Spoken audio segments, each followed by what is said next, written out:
In loving memory.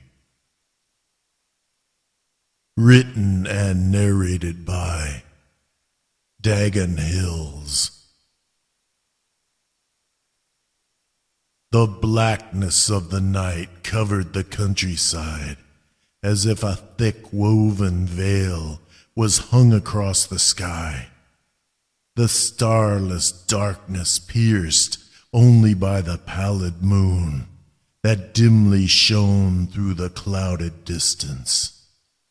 In somber silence I traveled by carriage to the lonely cemetery where my love awaited, the rose of my heart, my entire world, my lost beloved, now no longer residing among the living.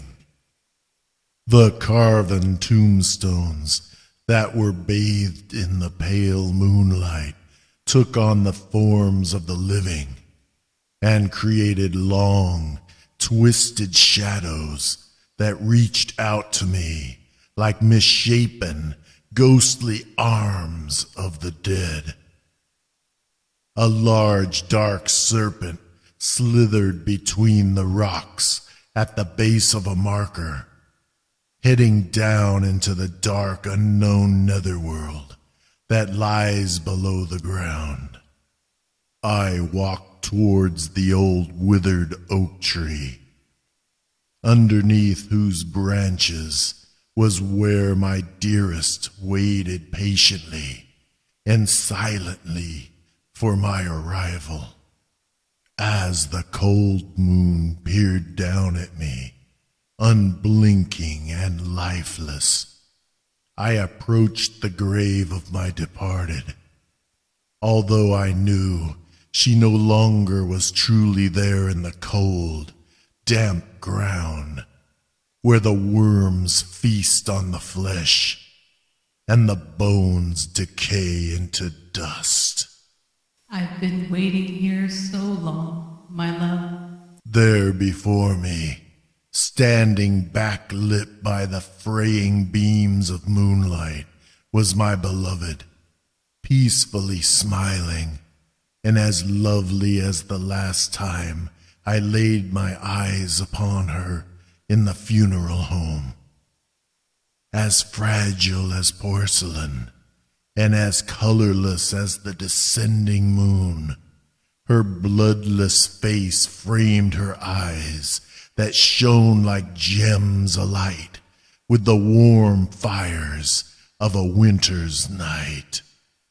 Her gown was softly blowing in the cool night winds that whispered through the branches, singing their soft melody and drifting off into the darkness. I was hoping you'd be here soon, my darling. I slowly walked towards her white outstretched hands reaching out to mine, her illuminated eyes burning into my soul. She seemed so alive, so warm, not cold and dead as the cemetery dirt beneath me, the same soil that she was buried in many years ago. As my fingers intertwined with hers, she became like the early morning mist that engulfed and shrouded the deep valleys, slowly rising and vanishing. And in that same instance, my fingers dissipated into the night sky like white wisps of smoke. I still could see her image standing before me, and I spoke to her in slow, measured, loving words. I have been waiting to see you since the moment you left the world of the living, my dear. And I knew that when I would once again gaze upon you, I'd never leave your side again. For now, I too am as dead and cold as that lifeless moon looking down upon the both of us.